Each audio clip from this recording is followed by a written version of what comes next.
What's up, guys? Welcome back to Magic Hour episode something. Today, I thought it would be probably a pretty good idea with The Hobbit coming out on August 14th, only 11 days away, pre release coming this weekend, to kind of start doing my Hobbit decks that I've built. Bilbo, obviously, the OG Hobbit being up first. So let's get right into it. He is a mono blue commander. So he's a little different than the decks I'm used to building, but he is plenty of fun. So Bilbo, Thief in the Night, is 1 in a blue for 2/2 spells you cast from anywhere other than from your hand. Cost 1 less to cast. Whenever he attacks, you may cast an artifact, instant, or sorcery spell from your graveyard. If an instant or sorcery cast this way would be put into your graveyard, exile it instead. That's just to kind of make sure you guys don't keep pinging that. And obviously, we got to bring Jason Narset along for the ride on this one. So I'd say out of like the 19 creatures I got about 5 that are my big winners. Harbinger of the Seas is the sole card that brings this from bracket 3 to a bracket 4.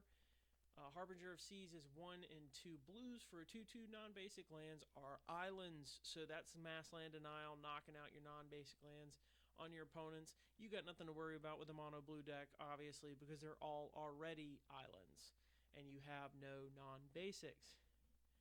I'd say also Hermes, Overseer of Elps, is a 2/4 for 3 and a blue. Whenever you cast a non-creature spell, create a 1/1 blue bird creature token with flying and vigilance. Whenever you attack with one or more birds, scry 2. That's to kind of help you look ahead, but also you're making tokens off of your non-creature spells, which you're focusing in on that a little bit of spell slinging with just mono blue with your instant sorceries, artifacts, anything that's not your big bad creatures. I would say Murmuring Mystic's also pretty good. Just every time you play an instant or sorcery, you also make a bird with flying, bird illusion with flying. But anyways, I would also say Lear, Disciple of the Drowned for 3 and 2 blues, 3/4 is also pretty big. Spells can't be countered. No counters at all. It's just going to be cast, period. Each instant and sorcery in your graveyard has flashback. The flashback cost is equal to that card's mana cost. So not only do you got Bilbo bringing back stuff, but you also got Lear making sure everything just gets that little bit of love. So if you can't get the attract trigger with Bilbo, like say you're about to swing and someone says in response, I'm going to destroy Bilbo, I'm going to exile him, bounce him some way, you're not going to get that trigger. That's just not going to be possible this turn. Well, that's not going to happen. So just something to keep everything going pretty fun. You also got Sage of the Bond, which is just kind of representation of like what the deck's about. 5 and 2 blues for a 5/5. He's a flyer. Spells you cast from anywhere other than your hand cost 2 less to cast. So just make your stuff cheaper. It also has foretell, so you can bring it back where you pay 2, exile this card from your hand face down, cast on a later turn for its foretell cost. That's a little bit of an older thing. And then you also have Valley Blood Caller. It's a 2/2 with flash. You may cast non-creature spells as though they had flash, so all instant speed. And then I kind of don't put any birds. Well, your bird tokens can also get +1/+1 until end of turn because you've cast a non-creature spell. And then you also untap them, so that's pretty cool too. But mainly the flash. You want to go instant speed. You swing, swing, swing. So obviously the big dogs in this deck with the Spellslinger is going to be your sorceries, instants, and artifacts. And a little bit of fun stuff with the artifacts later. Now, with the sorceries and instants I kind of have in here, I'll start with the sorceries, obviously. It's just card draw, helping you look ahead, but the two big ones I really want to focus in on are Temporal Manipulation and Time Warp, both giving, one giving you an extra turn after this one, and then the other giving a target player one after this one. Most people end up picking themselves.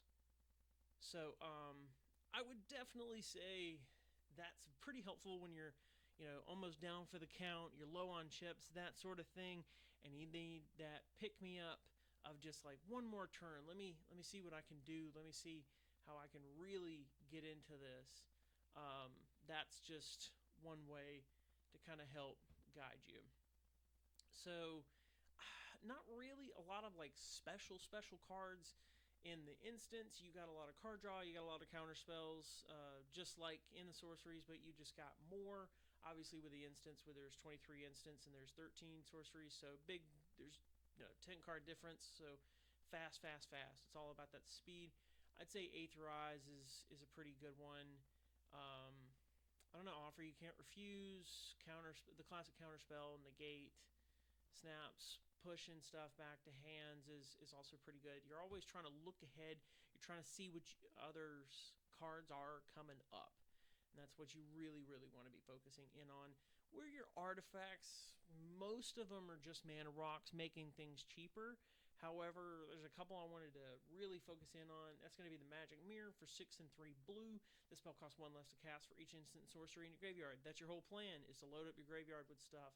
Because there's also some mill pieces like the Water Crystal as well.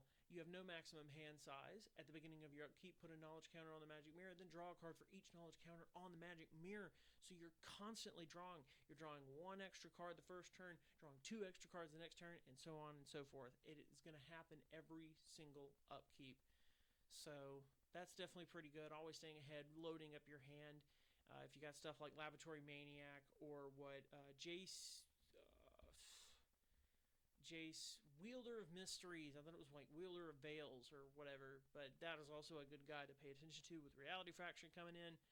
But I also would say a couple of other good artifacts in this deck would be Unwinding Clock. Untap all artifacts you control during each player's untap step. Very interesting. In Mystic Forge, you may look at the top card of your library at any time. You may cast artifact spells and colorless spells from the top of your library. And that's kind of weird. It's like it's only 12 artifacts and maybe a couple of artifact creatures. What's going on with that? Well, you have the Encroaching Myosynth for 3 and a blue. Non-land permanents you control are artifacts in addition to their other types. The same is true for permanent spells you control, as in that are on the battlefield, and non-land permanent cards you own that aren't on the battlefield. So from the top of your library and from your graveyard, you were able to sling everything. So tons of cheap stuff. Unwinding Clock's going to keep on tapping. Potentially as long as you got the encroaching out, you can untap your creatures and potentially enchantments if you need to untap your enchantments for whatever reason. But I would definitely say it helps with keeping your creatures untapped for sure. As well as your mana rocks with Soul Ring, Arcane Signet, and Command Sphere if you don't go ahead and sack that for that card draw. Also, the enchantments, I try to keep it pretty light, but very, very important. Fortune Teller's Talent.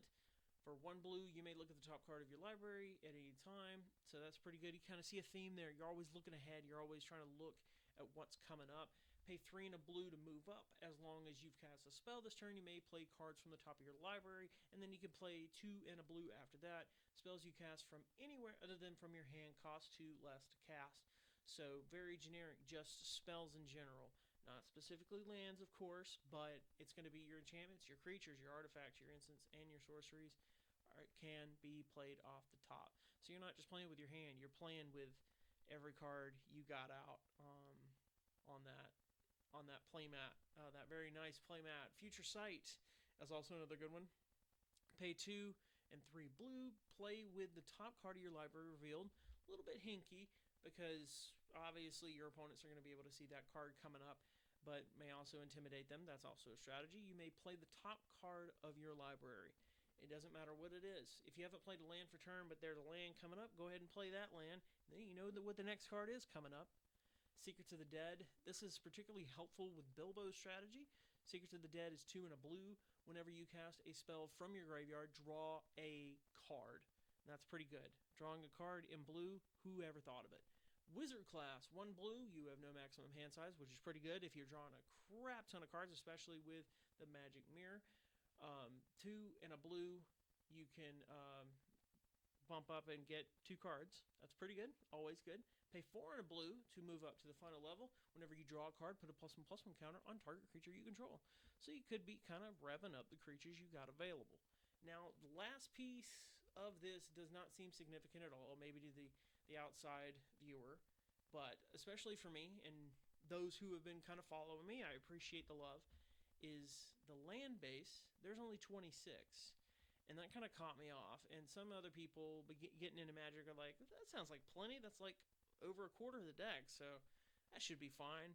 Well, for me, I've talked in the past about how I like my land base is usually, I would say, 34, maximum 40 lands, but it just depends. Like, if I just really can't find the cards, but I really need the mana base to really support the big boys that I got up in the deck, then yeah, I'm going to need the lands to support that. But 26 astronomical low, and it's because of these numbers right here that Moxfield gives me.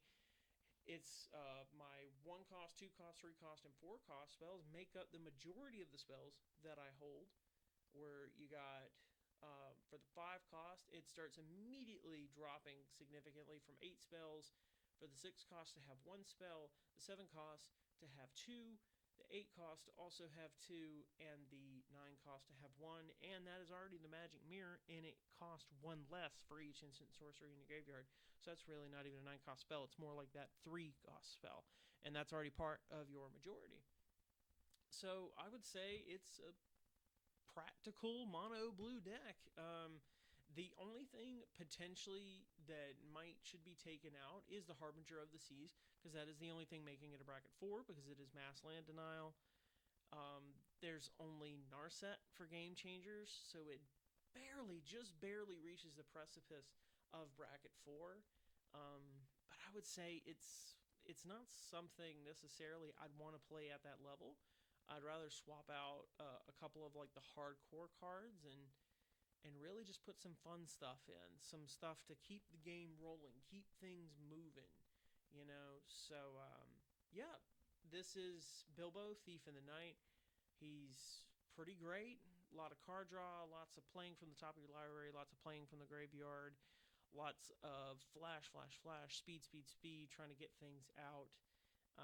And then trying to stop your opponents from being able to draw more cards, making all non-basic lands, islands, and it's just a whole lot of fun. I had a lot of fun building this.